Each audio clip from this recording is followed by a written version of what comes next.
So as we hear this pounding at the door, it becomes clear that they've been expecting the inevitability of this. Yeah. That one day somebody would come pounding on the door, hopefully not many. And if I remember correctly, Paul hauls up directly in front of the door with a rifle. Mm-hmm. His wife standing to the side with a handgun pointed at it too. And one thing I thought was interesting, makes sense, but I thought was interesting was they never called out. No. They never said like, who are you? What do you want? Or go away. We're armed. None of that. Which makes me think that they're entirely expecting looters or people who are going to try to take from them entirely. Mm-hmm.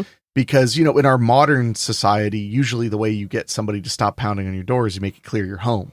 Yeah. And they're out of there. But in this case, though, by not announcing anything, they're also kind of encouraging them to keep pounding to find out what's inside. Mm-hmm.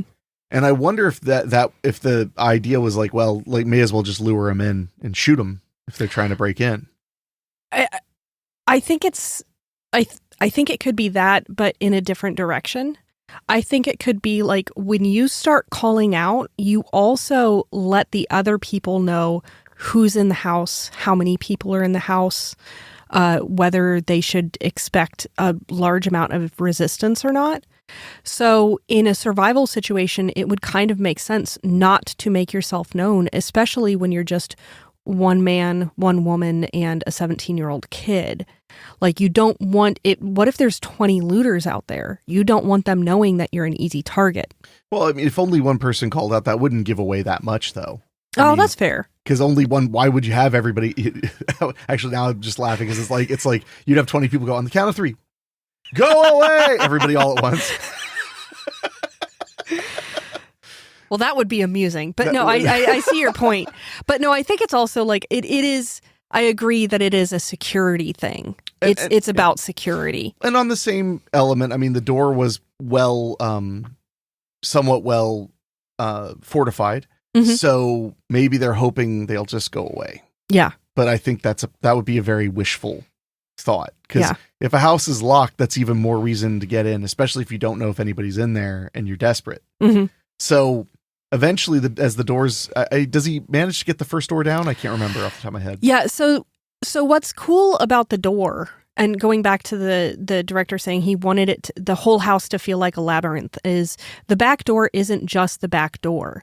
The back door, the red door, the really ominous, foreboding door that we actually see fairly regularly, goes to a mudroom that goes to the back door that leads outside. So the guy manages to get into, like, he's starting to break down the door to the mudroom. So the dad, Paul, rushes in and, closes the red door behind him. So they're stuck in the mudroom by themselves. It's like an airlock. It is like an airlock. 2 different locking doors. And the family, obviously, they are well prepared for disease because the mudroom, they've put like plastic all on the walls. They've made it very much a airlock in that this is the decontamination zone. You go, when you're coming inside from outside, you stop here to like make sure that you don't have to get clean again before you go inside. So the intruder is getting into that door, and Paul apprehends him in the mudroom, but he keeps the door to the house closed so that, Sarah and Travis aren't either exposed or in danger in case this is something like really, really dangerous. Of course. And we find that there's a single man who I believe was armed, is in the room now. And Paul asks him, are you alone? Are you alone? If I go outside, am I going to find anybody else? And the guy's just adamant that he's the only one here. He's looking for supplies. Mm-hmm. But of course, I don't blame Paul for doubting that, because if there was a party of people outside, you wouldn't want to tell the people who just got you, my friends are all outside. Yeah, that sounds exactly like somebody who's planning an ambush would say. Yeah. So then he rears back the butt of his rifle and just knocks the guy out cold. Yeah. And then proceeds to tell his family, I'm going to go see if he's alone. Yeah. So watch him. So he gives his wife a gun, or a wife already has a gun. She just is told to, keep an eye on him. Mm-hmm. So he goes outside. We don't follow him. We stay inside with the family, who are mortified that there's a stranger, because it's just apparently they haven't seen one in a while. Yeah. And when Paul comes back, he's like, there's nobody around that I could see. Nobody. Yeah. So the next step is it's morning now, and they've tied him up, and they're wheelbarrowing him. And it's a little creepy because it's reminiscent of what they did to Grandpa, except after they dump him out of the wheelbarrow, you realize, okay, they're not going to kill him, but they're going to tie him to a tree out front and gag him and wait to see if he's sick. Because another thing, that when he was yelling, "Are you alone?" he was also yelling like, "Are you sick? Are you sick? Are you sick? Let me see your hands. Let me see your eyes." He was just really, going at him. So now we realize that the plan is to tie him up and make sure he's not sick, and then talk to him. Which is a bit kinder than you might expect. Yeah, well, it's way better than just killing him in cold blood. It's not cold blood if he's trying to break into your home. Fair. I mean, but lukewarm blood. Yeah, lukewarm blood. Yeah, well, and also it's a world of desperation and violence. Yeah. So I don't know. I mean, I'm not saying you should have just shot him outright. I'm just saying, like, it is risky to be like, let's find out what's up with him, because now that he knows where your house is and he knows that you're fortified, which means you probably have supplies. Otherwise, why would you spend the time to fortify this place if you had no way to, be comfortable, if you had no way to eat and drink and safe place to sleep? He's trying to kind of figure out who he is, this guy. So that's my end. You take over. Oh no, don't make me take over.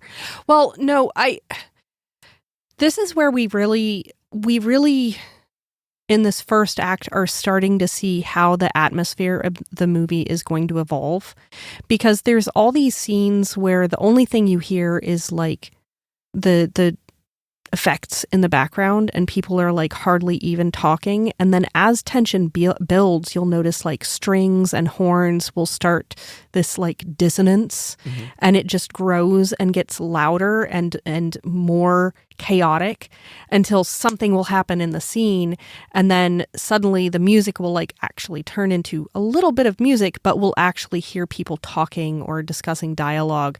So it's like really building this very, very intense atmosphere where it's almost like priming you to really stay in that fight or flight kind of mindset the whole time. Ominous is the whole thing. Oh yeah. So that day where they've got the man tied up is very ominous, because, we hear the strings getting kind of dissonant, and, the son is hanging out in the attic, just watching this guy from a peephole, just watching him in the woods, and then listening to his dad, who is also sitting there just watching this guy in a peephole in the woods, and realizing like the apple doesn't fall very far from the tree, but the son is feeling like way different emotions about this than the dad is. Right. So it's very interesting, because that also is something that plays out through the film, where we start to really see that this survival has totally affected Paul and Sarah and Travis, and just how deeply it's affecting them to survive the way that they have. So the next day, after they've watched and they've spent like 24 hours watching this guy to make sure that he's not sick, Paul goes out to talk to him on his own and demands to know, like, who are you? Where did you come from? Who are you with when you're there? Why are you here? Especially that last one. Why are you here? And we find out that the guy's, from no more than like 50, 60 miles away. He's been with his wife and son in a house similar to this, but they're running out of water. They've got food, but they don't have water, which is great for this family, because they've got plenty of ways to get water because they've got the well, but they don't have much in the ways of food. This family has like chickens and goats. They've got canned goods that they can share. So as we start digging into the backstory, we find out that when the apocalypse happened, this guy and his wife and his young son had been staying with, he says, his brother. And he doesn't really say what happened to the brother, but he just says they're on their own now. They had to move away from there. And Paul... I thought he said he was dead. Did he actually outright say he was dead? I thought, well, I mean, I think at first he just said, like, we were originally with my brother. And he's like, what happened? Like, where's your brother now? And he's like, he's dead. Maybe he did say he's dead. I'm not 100% though. I could be wrong. I felt like he more alluded to it when he said, like, we had to leave him or something like that. Like, we definitely know he's dead. We know that much because Paul, like, has this moment of recognition and commiseration because he just had to make some very, very tough decisions with Bud, the grandpa. So he obviously feels for this guy. So he's curious about all this, about the prospects, but he's also very on edge because he doesn't know whether to trust this man. This man's name is Will. Well, we don't find that out until and that's the craziest part. He doesn't ask his name until after they've actually until way later. Well, and we'll get to that right after this.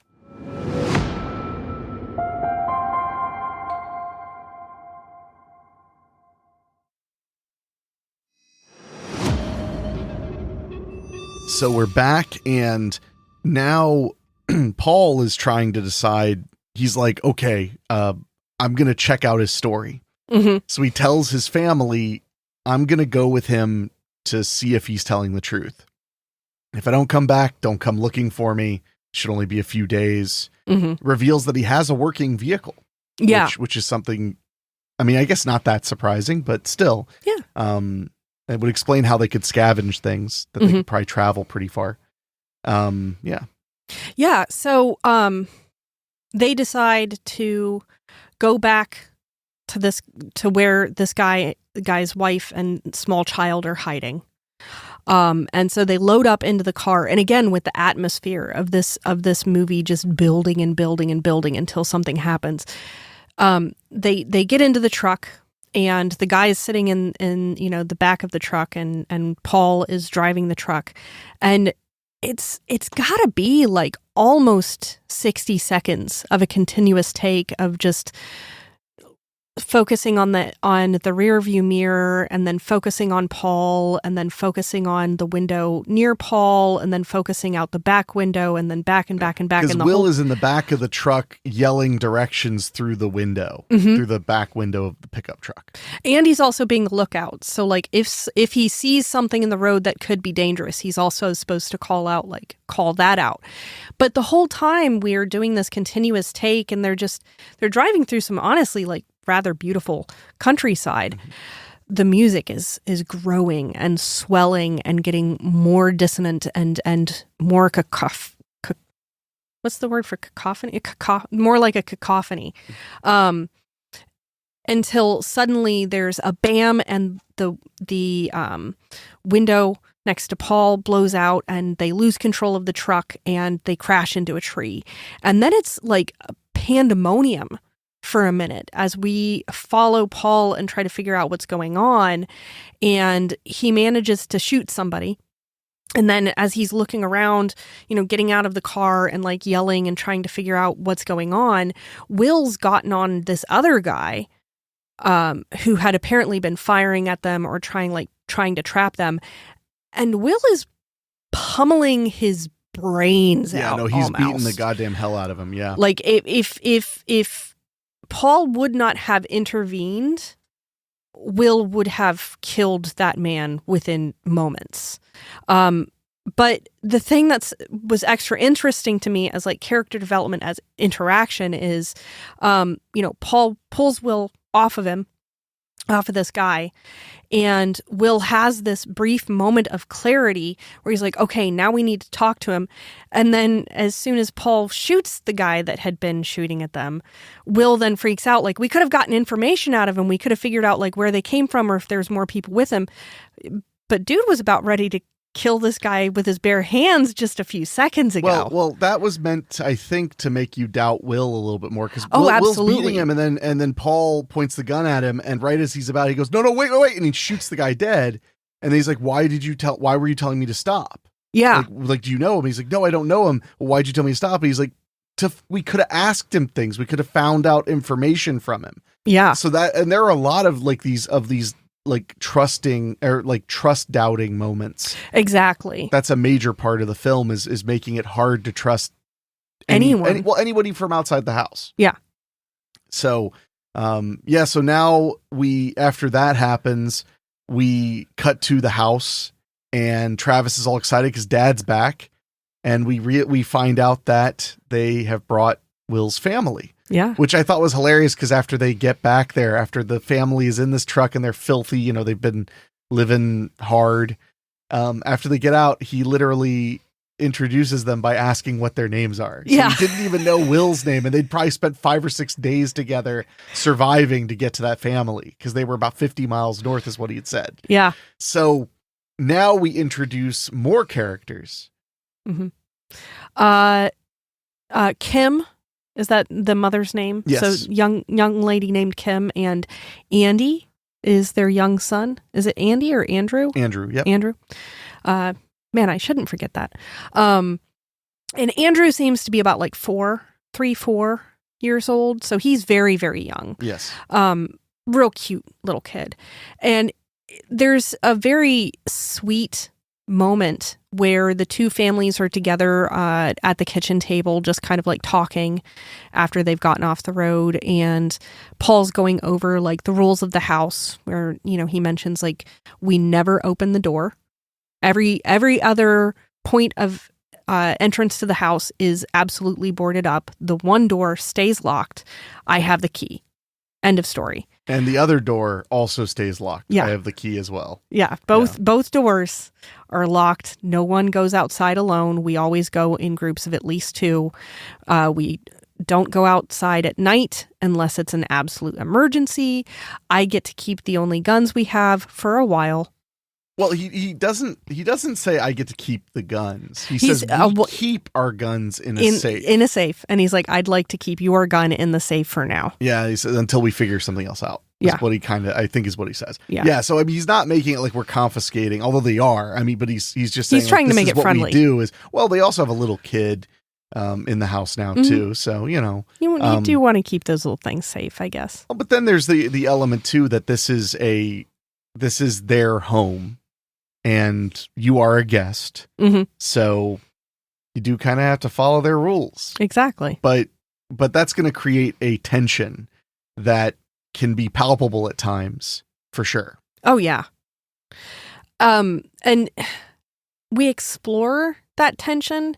But what I really like is that this portion of the movie is so purely psychological. And the whole movie is psychological. Like I was waiting the whole time, just like you, and like many people, I feel, I was waiting to figure out what it was, and then I realized that like the "it" in the title of the movie is way more esoteric than like an actual creature. So I kept waiting, like, when are we going to see the thing that comes at night? And then I realized like doubt comes at night, creeping dread comes at night. Well, you get a little ahead of yourself before we reveal the twist, which makes that all make even more sense. But yeah, I'm with you. But yeah, but what made that so rewarding is then we get a little tiny taste of not quite normalcy, but not hanging on for dear life survival. Yeah, there's a sense of community they're starting to build. And Travis is very, and rightfully, he's a teenage boy. He's very happy to see a woman that's not a member of his family. Yeah. He's not like leering. He's just curious because he's a teenage boy and there's an attractive girl in Will's wife. And we'll get to more of the interdynamics of this commingling of families right after this.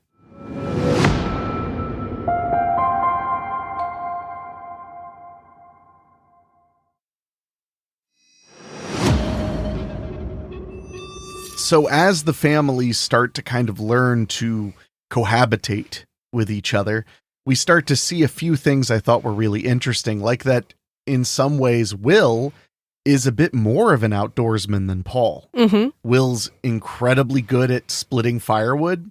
And he's even teaching Travis. But think about what that actually says.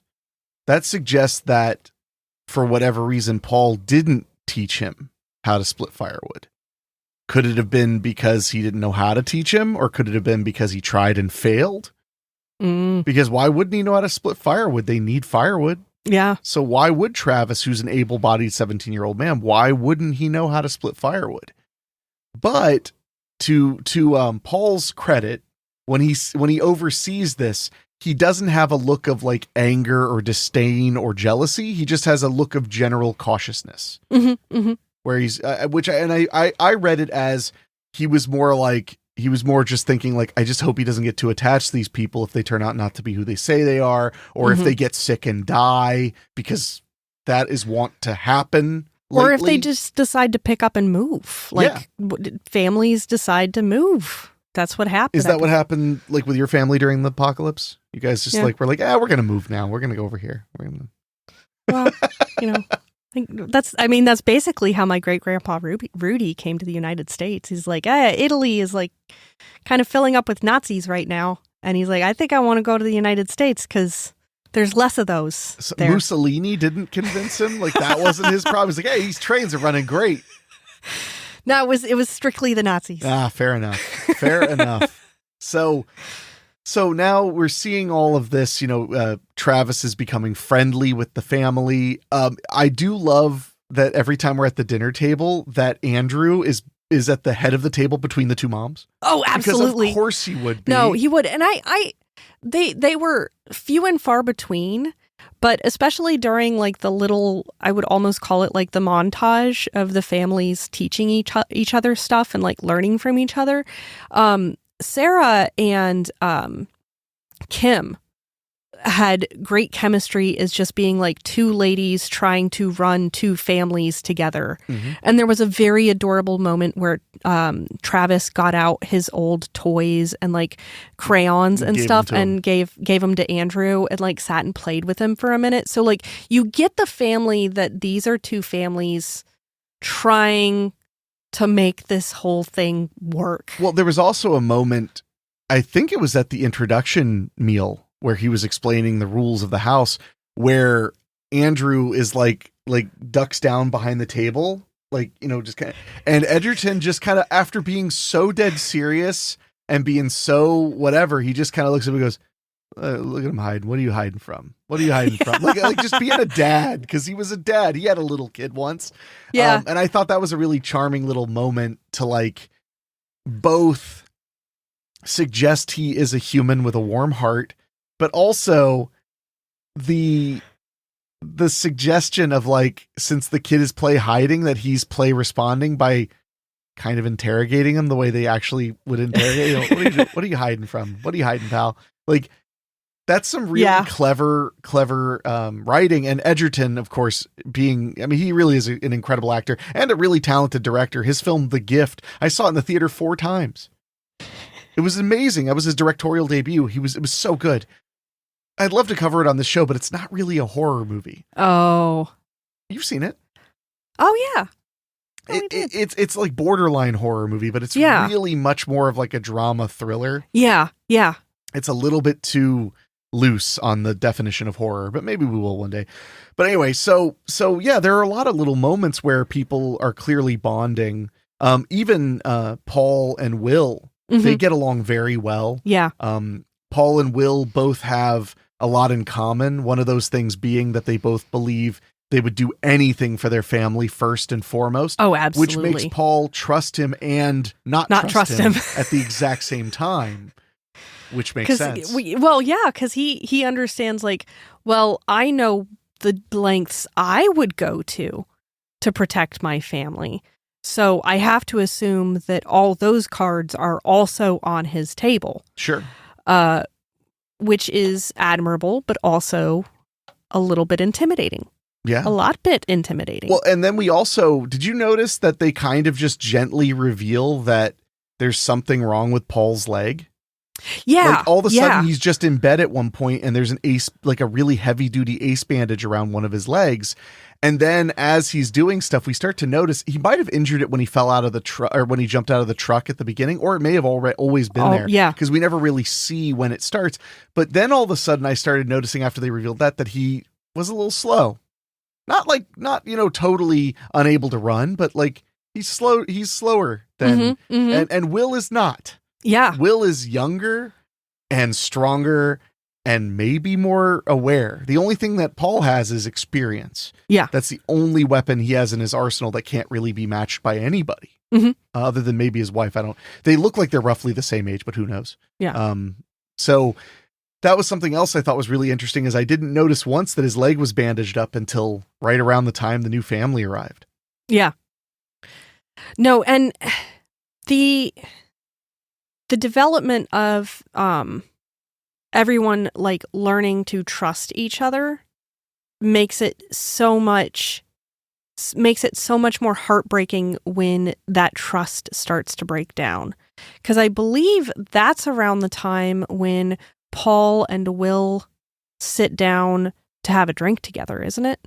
Around that time, yeah. And so they're sitting there and like Will like protests because Paul is like gonna break open the good whiskey.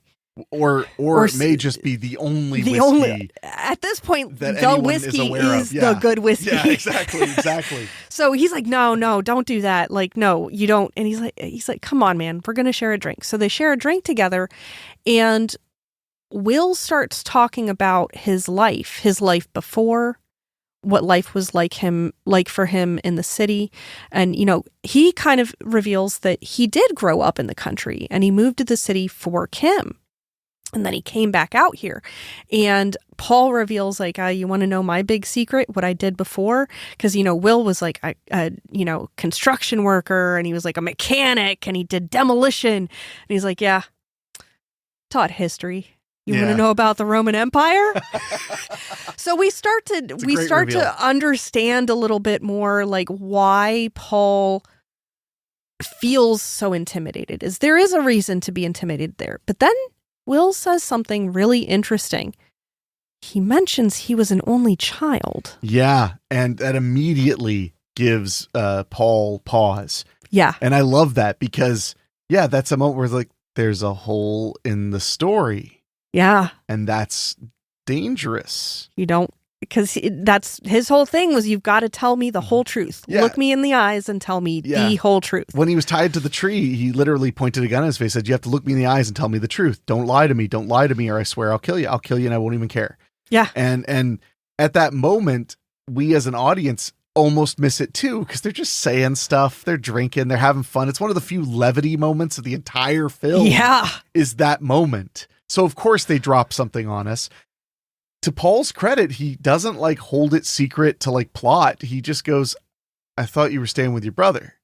And without missing a beat. And it was so effortless that I think Will was probably telling the truth. Yeah. He just says, well, it's Kim's brother. It's my he brother. Was like a brother. He was like my brother, So, and part of me is like, if I was being held at gunpoint and be like, where were you?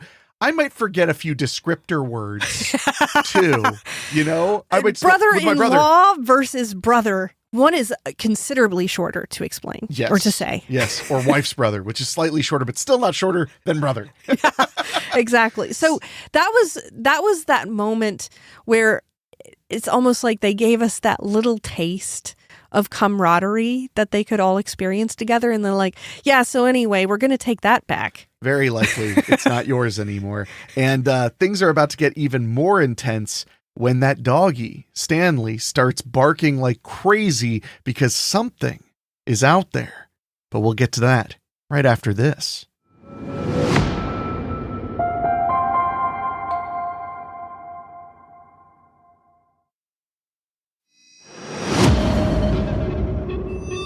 So, as I brilliantly and masterfully teased before the break, they're outside. I think they were just chopping wood. Because they probably do it, how many times a week? Probably 3-4 times a week. You're going to need wood, especially as it gets colder. And it looks like they're heading into winter.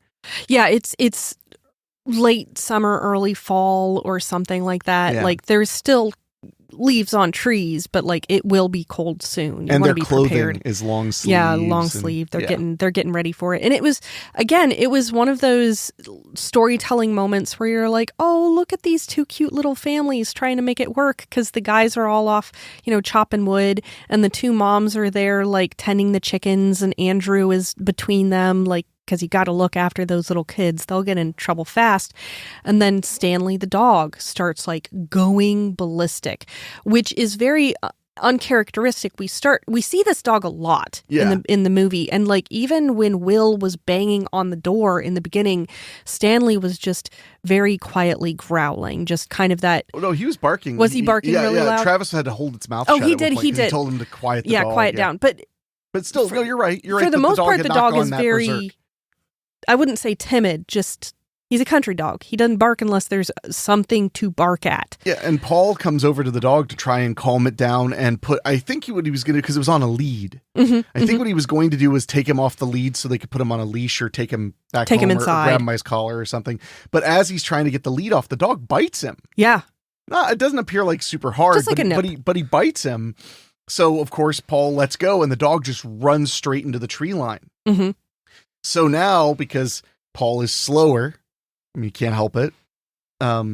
We see Travis just runs right after him, and then Will sees what's going on, so Will chases after him too, and they're going and going and going, and then Travis gets, very scared because the barking just stops. Well, and it's more than that in a little way. With the atmosphere of this movie, it has like nightmare logic to the fear, because Travis is running through the woods following the barking, and you've got that new incredible Dolby Atmos, so like we could really hear the barking like going through the woods. It was only 5.1 because that movie wasn't mastered in Dolby Atmos, but continue. No, the surround sound is ridiculous. The surround sound like really, really helped with it. But so he runs and he gets to a clearing, and we can clearly hear with him there's barking coming from a dead tree. Yeah. And it's barking, and the barking gets louder and more frantic, and then suddenly stops right as Will gets into the clearing, too. And it's very hard to describe because it's a very eerie experience. It's looking at this weird dead tree. And hearing barking, strange. Like coming, not emanating behind it, but coming from the tree. Right. And again, nightmares. That's the kind of stuff that like would unsettle you in a dream because your brain tells you, now be scared. Yeah. And they execute it masterfully. So Will comes and he's like, what happened? And all Travis can say is like, I followed him barking and the barking stopped. Like the barking stopped. And that's when Will like stumbles into the clearing, or because he's got a bum leg. And he's also asking like what happened. And he gets really upset with Travis. And that's where he says like, you need me to be the bad guy. I'll be the bad guy, but you never run out into the woods alone, ever. Never, ever, ever. And he's like, but what's going to happen to Stanley? We can't leave Stanley out here. He's like, Stanley will be fine. He's a country dog. He's going to come back home tonight. We need to get inside now. Yeah. So they all go back inside. Later that night, Will tries to console Travis. And we start to see, again, the way it plays out of how Travis is so much closer with Sarah. We realize that Paul wants to be there for him. Yeah. He really does. It's just Paul cannot physically drum up the emotional capacity to be comforting in the way that Travis would like. I would dare say he shouldn't. No. Yeah, because it would put them all in danger. Yeah, he needs to be hyper vigilant. He can't sit down and cry about his father-in-law dying. Yeah. Because he needs to grant that grace to his wife and son. Yes. So that he can protect them while they're being vulnerable. So he can't be vulnerable like that. And so he kind of explains like, we can't go out looking for the dog. He's a smart dog. He'll be fine. I bet you tomorrow he'll be back at the front door waiting for us. And earlier he flat out said, like, I'm not going to risk your life for your grandfather's dog. is literally what you like. Because, and which also tells you another reason he's so protective of the dog, but also because he's a third wheel to his parents. As awkward as that is to say, when there's no other world, now we're talking about before the other family arrived. Yeah. When there's no other world but your house, you're a third wheel to your parents. Yeah. Or worse, one of your parents becomes a third wheel to you two, which would actually be way worse. Yeah. So for everybody. So yeah, he's trying to comfort him. And there are a few really great moments where Paul is telling his son like what he has to do, period. But he even looks at him and goes, I'm sorry. I am sorry. But we're doing this. Like, I'm sorry. We're doing this. The end. So there are definitely moments where he's trying to find a really good balance. And earlier in the movie, when they were trying to decide what to do about about Will, before we knew it was Will, there's a really great sequence where they're talking about it at the dinner table. And Paul does say to his wife, to Sarah, I know you want to believe him. But he doesn't say it in a condescending way. He says it in like I kind of do too. Yeah. Way. He doesn't say like, I know you want to believe him. He's just like, I know you want to believe him. Or no, he doesn't say I know. He says, well, you want to believe him. Because of course they do. They don't want to be all alone in the woods for forever. And they don't want other people to suffer needlessly.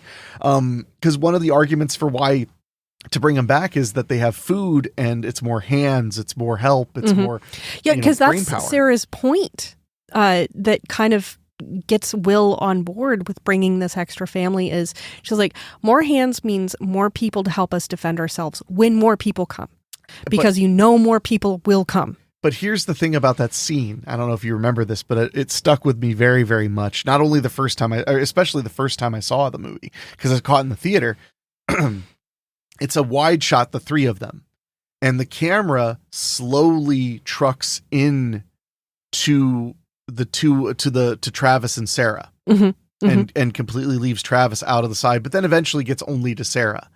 So it's almost like the camera is showing the break, like it's showing the moment that she wins the discussion, and how he's kind of symbolically pushed out of the conversation. And I thought that was a really interesting choice. There are a lot of really interesting choices, a lot of moments where the camera stays on one person the entire dialogue that I like, because they're trying to tell you something, and it's not just that they were running out of daylight when they were filming, although sometimes that can be it too. And they were trying to tell you that like this person's reaction and what they say and how they react is everything to what the scene is about. So we're staying with them. So that's just one thing I wanted to point out that I really love is that kind of moment where it's like you're kind of out of it. But there's also a lot of moments where I think Paul is very similar in feeling to his wife and his son, but he's not allowed to. Like he's not allowed to feel good about choices. He has to make the right choices. Yeah. And he doesn't, I don't even think he resents them for it. I think he just knows that this is what I got to do, period. And it gets heavier from there, though. A lot heavier from there. And we'll get into that right after this.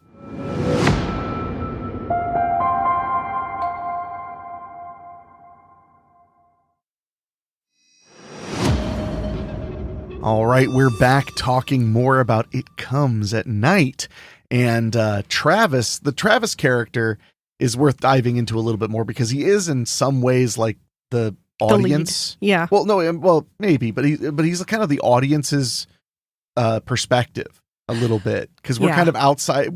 He's outside of the decision making, and that's a big one. Yeah. So, and he's kind of outside of the conversations for the most part, with very few exceptions. That little scene where he sits with Kim and they just have a nice human moment. Yeah, which was literally the first time he'd said more than 2 words. Yeah.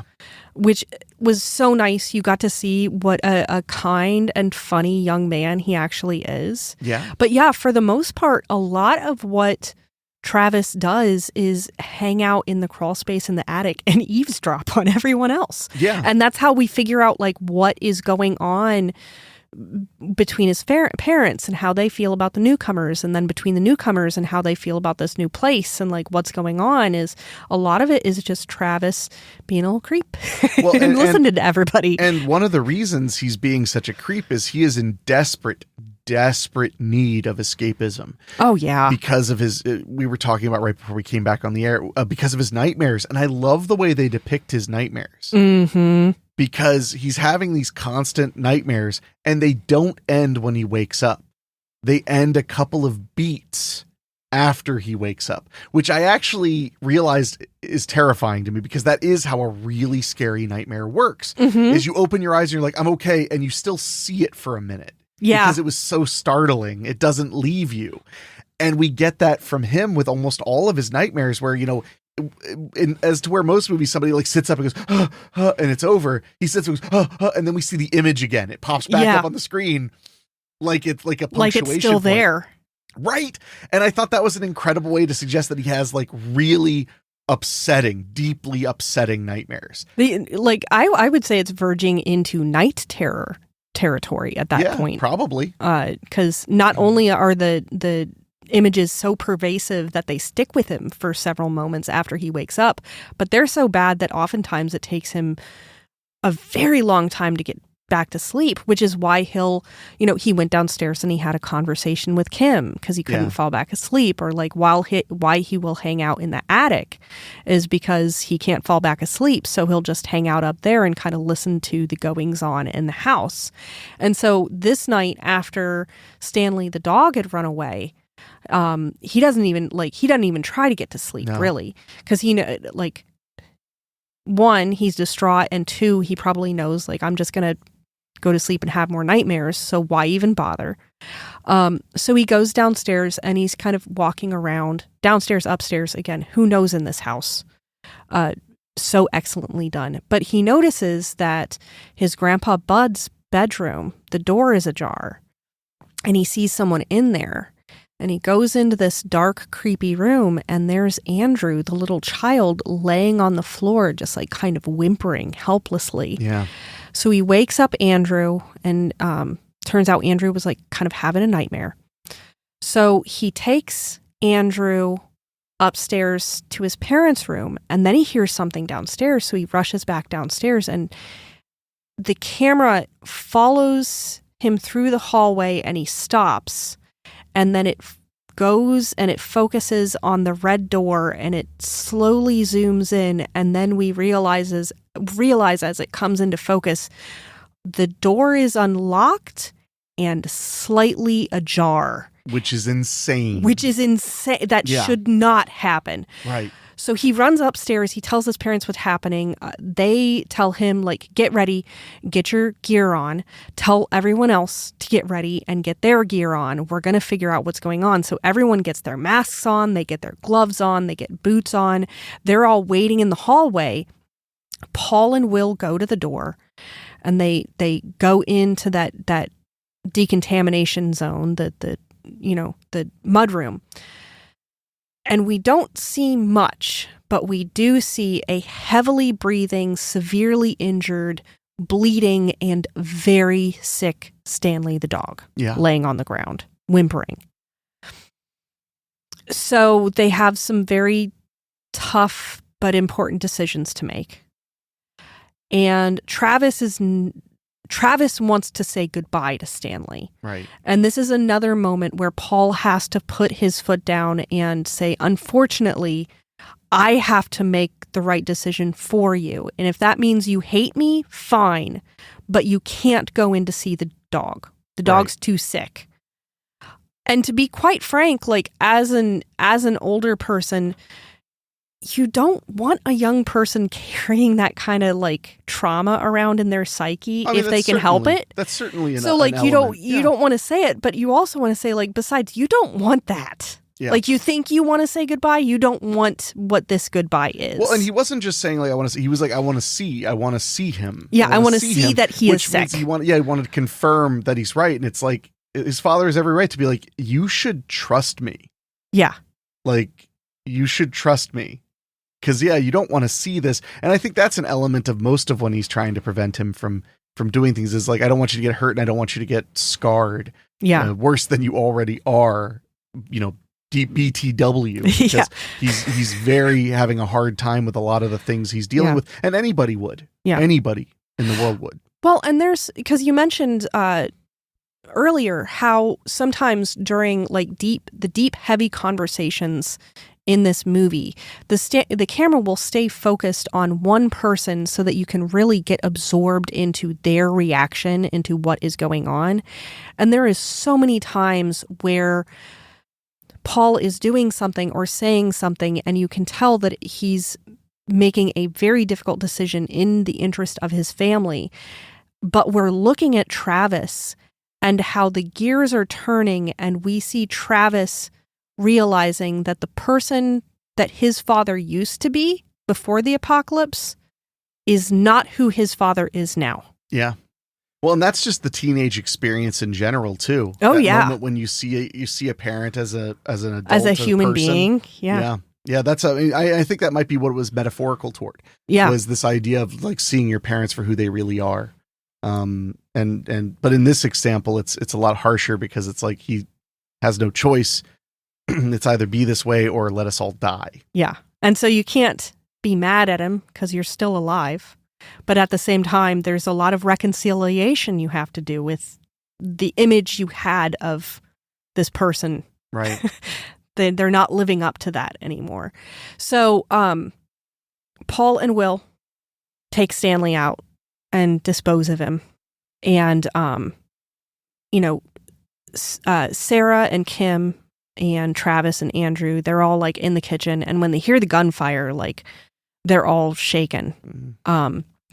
And so they're all kind of in mourning, especially Travis. But you kind of get the feeling that Sarah was still kind of sad, and like Kim was still sad because they had to kill the dog. Well, Andrew doesn't really care, but he's like 4 and he's still weirded out by his dream.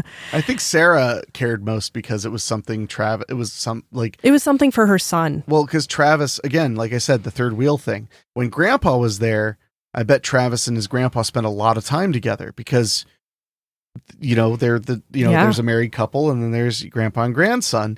And especially with his closeness to his mother, he'd probably be very close to his mother's father as well. Just kind of a comforting thing. So and another thing, I think this is worth mentioning. Sarah is a black woman and Travis is mixed race. Mm-hmm. And I do think that in some ways, like, not Travis, but Paul, he doesn't look like Travis. And I'm not saying that matters it doesn't matter in a literal or philosophical sense, but from a like guttural, instinctual mindset, you look different than your dad, and you look different, and your dad more so looks different than everybody else, which I think is kind of a valid thought too, because his grandfather, of course, was also a black man. So it was basically 3 people who looked very alike, and then Paul, who looks different than everybody and is bossing everybody around and making all the really hard choices and demanding things. And I think that could be a very figurative element as well. Mm-hmm. So I could see that, yeah. Yeah, because it's visually, he's other. Yeah, yeah. So I think that may have plays a role, or at least it's playing a role in telling us something as the audience. Because you look at it and it's like, he just looks different. And that's a very simple thing, but it's like, it would be like if everybody wore white shirts and one character wore a red shirt. You're going to notice. Why is that one character different than everybody else? Am I supposed to be staring at that character? Am I supposed to be wondering about that character? So yeah, the dichotomy of the parent element is something that's really hitting me on my second viewing with you of the film. Mm-hmm. Like that there's a lot going on there, like a lot. Yeah. But of course, the other thing that's going through everybody's head is what happened to the dog. Yeah. It went out into the woods and it came back hurt, bleeding, and sick. Is something out there that's going to want more? Well, you'll have to wait until after this commercial break to find out.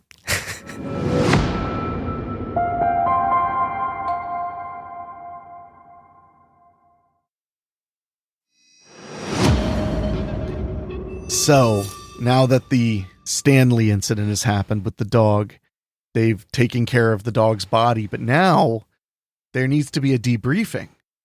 Yeah, what happened? How did the doors get open? That alone, big question. Mm-hmm, mm-hmm.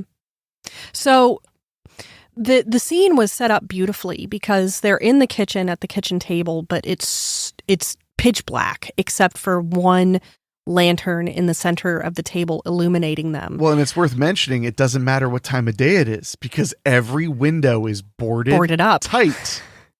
And there's no electricity, generally speaking, in the house. So it's going to be dark either way. It's always dark no matter what time of day, which also helps to really discombobulate the audience. Oh, yeah. Yeah, because it could be, middle of day in the house and you wouldn't know. So they're all sitting around and the two families are like on either side of the table. We're really starting to feel the division. And so they're kind of giving Travis the third degree and they're pressing him to make sure. They're like, okay, so you heard something, you went inside that room and saw Stanley, and that's when you got everyone? He's like, oh no, I found Andrew in Bud's room. I took him to your bedroom, and then I heard something, and I never went into that room. I never touched the door. The door was already open. Well, and he came from a very defensive place because Will had said, like, so you're telling me that you didn't go in there. You opened the door, and you saw the dog and you didn't go or whatever. He's like, you didn't touch the dog or anything. You didn't go through that room. You didn't go through it. And that's when he's like, no, it was your, like, no, I woke up because I saw your kid. And he was like, maybe it was your kid. And then Will is immediately not okay with hearing that. Yeah, he's super on the defensive. Like, well, he's 4. He couldn't have even reached the lock even if he tried to. And he does not sleepwalk. They're super sensitive about him sleepwalking. Which makes sense because if that kid has some kind of problems like that, you'd want to keep it to yourself so that you don't get kicked out of this good situation you're in. Mm-hmm. Because it is a really good situation. Yeah. Regardless of the lack of certain personal freedoms, you're fed, you're safe, you're clean. Mm-hmm. That's a humongous win. Yeah. So you don't want to risk that because your 4-year-old gets up in the middle of the night and opens doors sometimes. Yeah. Or because they're awake and they just open doors sometimes. So the tension builds and everyone gets increasingly accusatory. Travis obviously is just trying to defend himself that he didn't open the door, he didn't touch the door, he didn't touch the dog. But now the concern is if someone did open the door, because there's no way the dog opened either of those doors leading to the outside on its own. Someone had to have done it, which means someone has potentially gotten infected. Right. They've probably been exposed at the very least. And the fact that they're not willing to admit it or consider it is dangerous worrisome. for everyone. Yeah, exactly. It makes you, because what have we been talking about? There have been all these little red herrings that maybe there's lies. Mm-hmm. It makes it hard to trust later on. Because we've been conditioned to not necessarily believe everything that Will and Kim say. Yeah.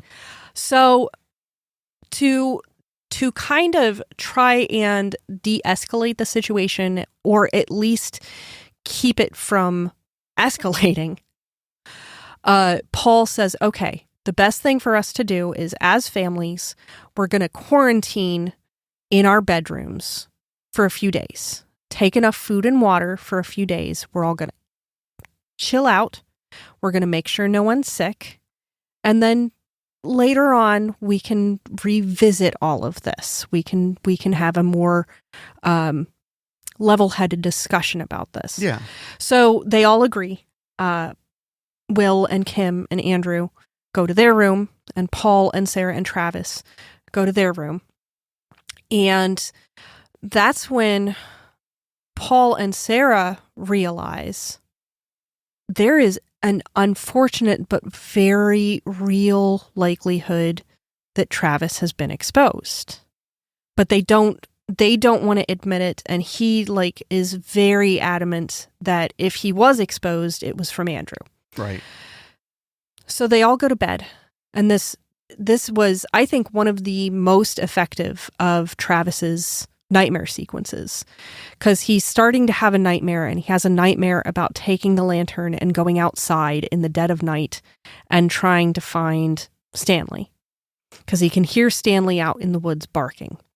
And he gets out to the woods, and as he's looking around in the underbrush, he finds a gun the hunting rifle, and the hunting rifle has a flashlight on it. So he picks that up and he starts peering around, and the barking is getting louder and more frantic.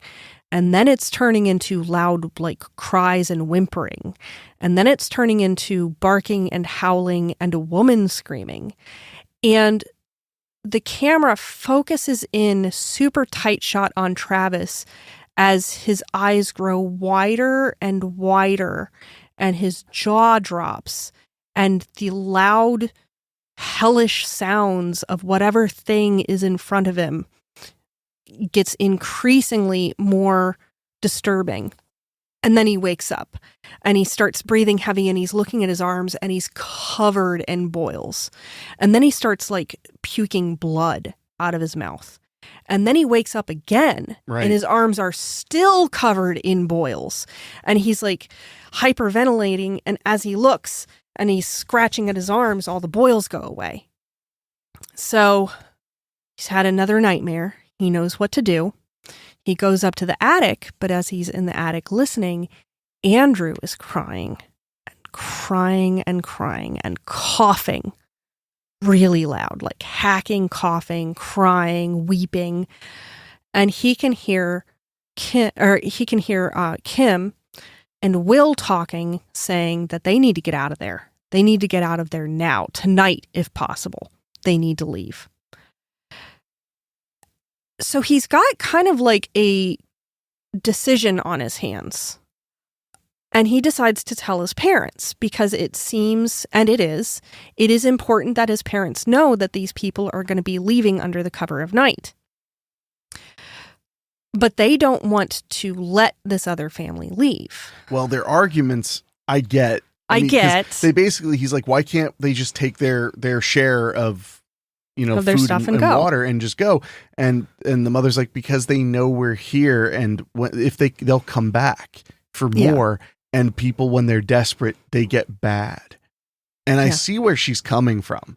That's what they're afraid of. They're afraid that they're going to go off on their own. They're going to suffer. They're going to start starving. And then they're going to come back and want to kill them for what they have. Mm-hmm. Because they can't cohabitate, so they've got to take it. But just keep in mind what she says, though. That when people get desperate, they get bad. Right. Because that plays into how all the rest of this plays out.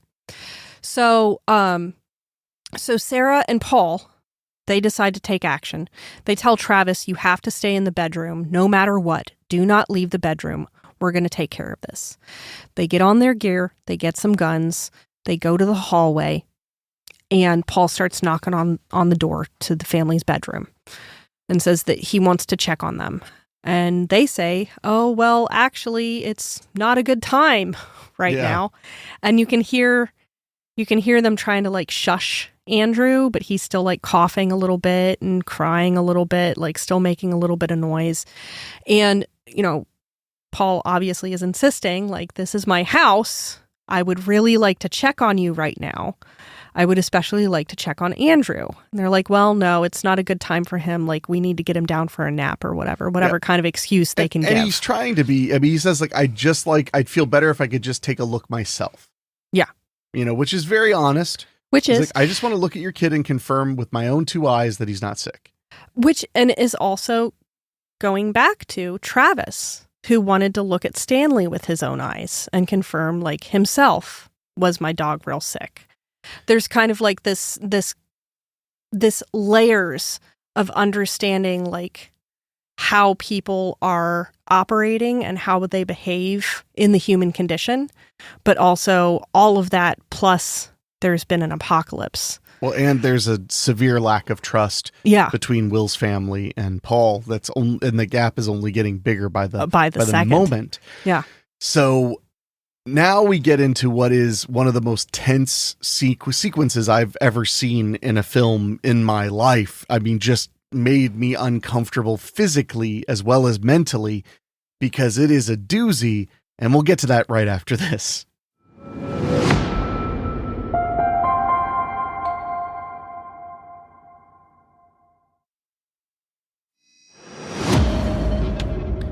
So, as the door opens to the bedroom with Will's family in it, He slowly creaks open the door, like just part way, so you can see his face.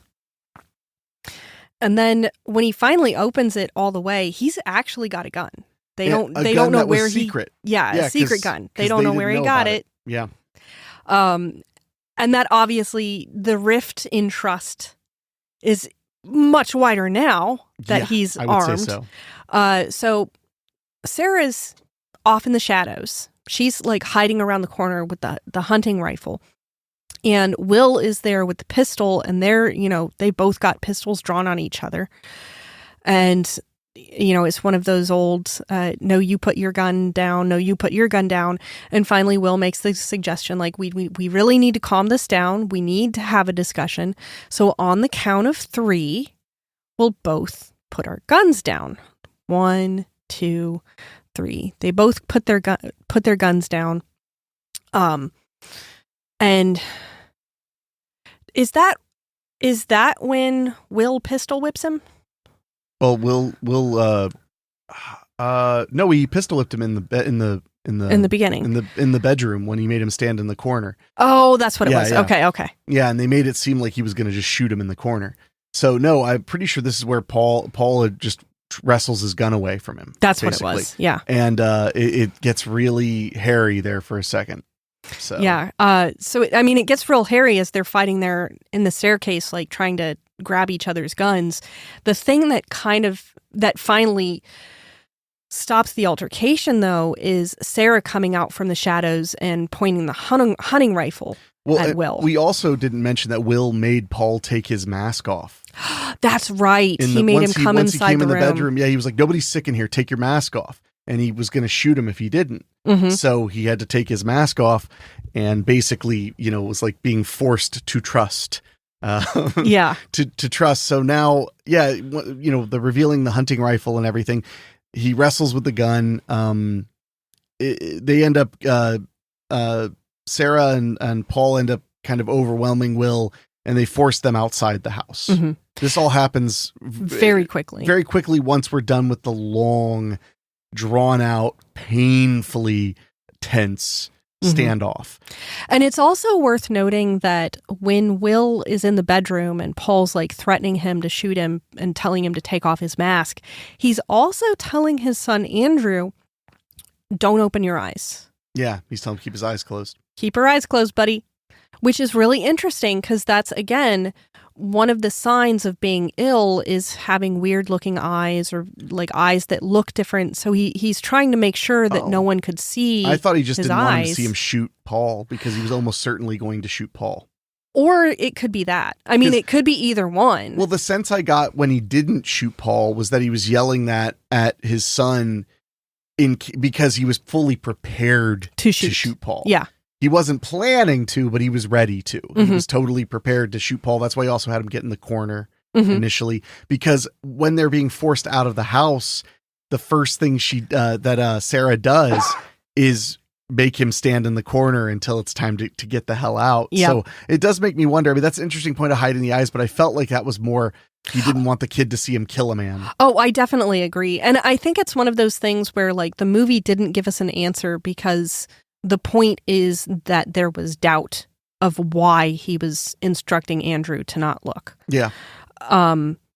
It could have been one of or both. I tend to agree with you that it was probably just so like his son, his 4-year-old son wouldn't see him shoot a man. Mm-hmm. But it also does place that seed of doubt in your mind as an audience member of like, was that the only reason, or did he just not want anyone to see that his son was sick? I mean, for me, the moment he said, keep your eyes closed while pointing a gun at Paul, that made me as an audience member assume he was going to kill Paul. Mm-hmm. I just immediately was like, oh, he's going to shoot him. That's why he wants the kid to look away, which kept me very tense. Oh, yeah. So, yeah, I thought that worked very well. Very well. So, Paul and Sarah have Will and Kim and Andrew outside. And they had Will, kind of like standing away. And there's a brief moment where Will is able to get up and knock the gun out of Paul's hand and overpower him. And, Sarah, she's got the rifle, but she's not a killer. So she's aiming the rifle at this guy who is beating her husband to a pulp, but she's not rock. With a rock. He's going to kill him. Yeah, he's going to kill him, but she's not quite ready to pull the trigger yet until she sees him pick up the rock. And she sees that Paul was kind of reaching for a gun, but wasn't able to get it. So she shoots Will. I mean, he hit Paul 3 times with that rock. I was surprised he survived. Yeah. I really thought he was a goner. But she shoots Will, wants to get him off, and then a second time in the shoulder to dispatch him. And Will gets up. He manages to get the gun, and Sarah books it with Andrew. She's carrying Andrew, and she's running through the woods trying to get away. And Paul takes the gun, he aims, fires, and we don't hear anything for a second, and then we hear her wailing, "You shot my baby. Yeah, you killed my baby. You killed my baby." Absolutely gut-wrenching. And so she's there crying, and Sarah's kind of taking it all in. She's looking at the dead body of Will. She's looking over, a couple hundred yards away at the mother screaming over the body of her dead son. And Kim just screams, you killed my baby. You might as well kill me. And so Paul does. He just shoots her. And I'm pretty sure she just started saying, "Kill me, kill me," yeah.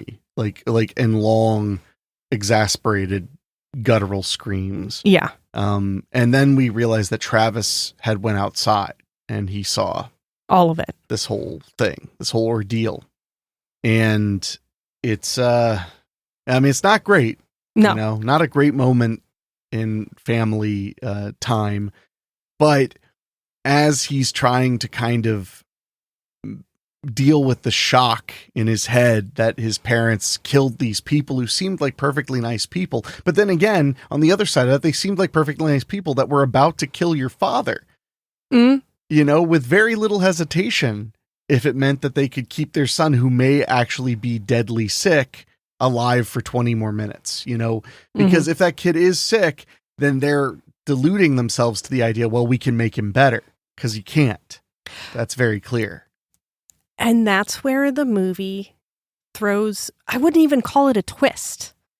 It was just kind of an inevitability because, Travis is dealing with this. And then we see the next night, he's waking up kind of feverish. And then we realize he's not dreaming. He really is covered in boils. And that would have been perfect to have put before the commercial break, Stinger, but we'll tell you what happens and how the film wraps up right after this.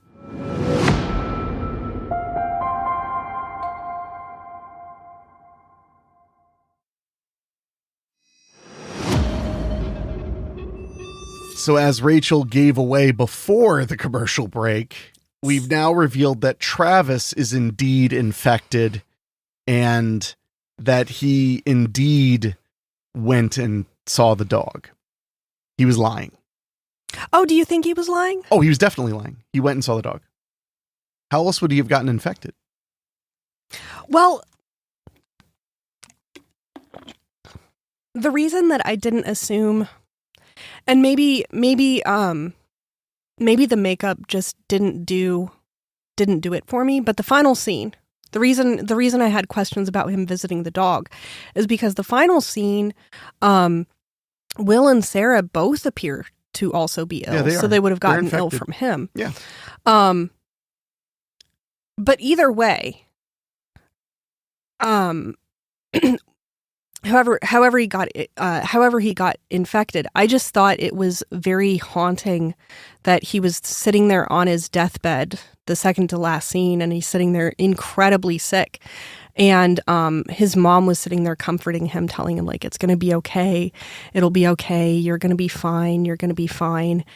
And then it cuts to black, and then it cuts to the kitchen table, which has become a very familiar, of all the places in the house, it's one of the places that's very familiar. Right. And it's Will and Sarah sitting across from each other with an empty chair between them. And they're both, sunken eyes, appear very ill. They've got the boils on their arms and just sitting in silence, staring at each other. And to me, I read it as kind of realizing that despite the fact that they did everything for their son, including killing other people, they still weren't able to keep him safe. Yeah. No, I mean, I think that both can be true, though. I mean, they couldn't keep him safe because he is just going to go do what he's going to do. Yeah, yeah. Because how did that door get open? Yeah. Why would the kid open the door? It doesn't make any sense. I mean, really, why would he? Mm-hmm. And was the kid coughing because he was sick? We don't even know. Yeah. Because kids cough. Kids get coughs. Kids get weird things. Especially when they've been crying from a nightmare. Like, they'll be coughing all up a storm. Yeah. And so as the movie wraps up, this was the complaint that people had, was there was no thing in the woods. There was no thing coming at night to kill everybody.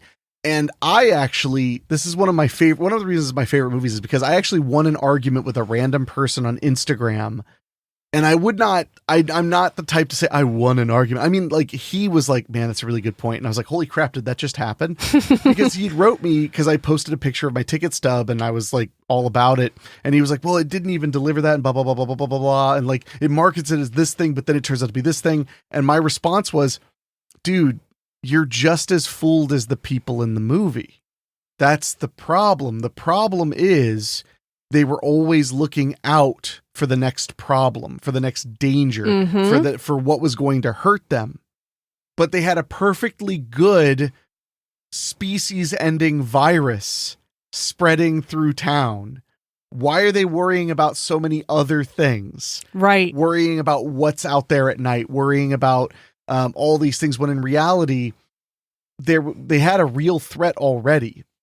And as an audience, we were kind of being toyed with this idea, like, what more do you want? There is an infectious disease killing every human being and possibly animal on Earth. And you want there to be a monster in the woods? It's not enough for you that it's a species-ending catastrophe? No, absolutely. And I liked that, though, because like I said in the beginning, you know, you get this idea that it comes at night means that there should be a thing, a monster, or, you know, a beast or vampire, zombie, something. Like, I kept waiting for zombies. I felt like this was going to be a zombie outbreak kind of thing. But no, it was just the nuanced, complicated, and sometimes ill effects of being human. Yeah, well, and his need to wander. Travis is the problem. Oh, yeah. Travis was not being kept on a tight enough leash to protect himself. You know, it's like getting a male dog fixed so it won't wander far from home. You know, that's kind of the way I read it, was that Travis was the undoing of everybody because he can't sleep. And that's not his fault. I mean, he can't sleep. He can't focus. He's struggling, and he values what he values. He's a little selfish. Maybe because he was spared a lot of the pain. Maybe that's why. Maybe he should have, you know, seen his grandpa get shot. Maybe he did, though. His mom actually made the point in the beginning of the movie that perhaps he should not have seen that because that's too much for a kid to bear. But even to me, the putting the pillow over him and shooting him, I felt like it was almost, or maybe it's the reverse. Maybe that broke him. I don't know. I got the feeling that, and this was just my interpretation, but I got the feeling that he began to lose trust in both his parents, but especially in his dad, when he witnessed his dad shoot his grandpa, because he was finally faced with the reality of, I will do anything to protect you, and realized that medicine is very bitter. And so he started doubting the mantra of, I will do anything to protect you, because he realized that anything does mean anything. And so that was the break in trust he had with his parents, which, being a 17-year-old kid, you're already dubious of everything parents do or say anyway. So it doesn't help that then they're constantly, as a family, going through these situations where he's seeing what kind of man his dad is when confronted with a threat like Will. And then what kind of man his dad is when confronted with a sudden loss like losing a dog. And he's realizing that he doesn't necessarily like this world they live in of doing anything to protect you does mean like literally anything. I could see that. I also think there's a lot to be said for the fact that they would implicitly trust Travis. And then he would be their undoing because they were so worried about the other people's trustworthiness. They never even realized. Right down there. They were too busy looking at the threat from outside. They weren't busy enough looking at the threats from within. But of course, absolutely. But on the other end of things, I mean, the entire purpose of all of this is so that your child can survive. So if your child is going to go get sick and die, then what are you even protecting anymore? Like, is there even a purpose? Yeah. So it's definitely, I mean, it's a dour ending. It's a very sad, very heavy ending, which is why I love it. And I love that it makes you be paranoid the way that they are paranoid. That's what I felt. I felt like the marketing was participating in that element. I really do. Yeah. And I think that that's why it's so effective. It's kind of like when I did Alone in the Ghost House, a found footage horror movie. There's no ghosts in that movie, and that's kind of the point. I mean, like it's very clear right away that like if there are ghosts, they're far detached from the main point of the movie. But I made the poster look like it was a ghost thing because that was the whole point. The entire movie was about misdirection so that you'd be surprised, not misled, surprised. Yeah. And I think that's what they did with this film. I really do. I think they marketed it so that you would buy into the story, which isn't a common marketing tactic. Yeah. Generally, marketing is very separate from the story, and as it should be. You can't get across in one poster or one 2-minute trailer what a movie is. You just get across what people will be interested in. Yeah. So that's my 2 cents. I like it. No, I dig it. And this one, when it was coming out, it kind of flew under my radar. So I don't remember much of the marketing for it. But I did look at the poster because you were like, you've got to look at it. And the poster is super effective. So I like that part of the marketing, I guess. I mean, I thought it all made sense to throw you for a loop so you wouldn't be ready for the real horrors that awaited. Yeah. And that was my thing, was the idea that it was from without, it's from within. So on that note, I guess it's time we wrap up our show. So I hope you guys enjoyed another episode of Cutting Deep into Horror. I've been Henrique Couto here with Rachael Redolfi. Make sure to subscribe on your favorite podcasting app here at Weekly Spooky. You never know when we might just drop another episode. And we'd love to hear from you at weeklyspooky@gmail.com. If you have a recommendation for a movie you think we should watch, we want to hear about it. So anything you want to say? You look like you were ready to jump in there. No. Okay. I want to watch more spooky movies. Oh, well, I mean, that's not a heavy choice. So that's not a hard one. So I also want to mention, if you love what we're doing here, you can find out more about us at weeklyspooky.com/join, where for $1 a month, you get all kinds of bonus material and help the show keep going. But now we're out of here for now. So please, whatever you do, don't go out at night unless it's absolutely an emergency. And we'll catch you next time.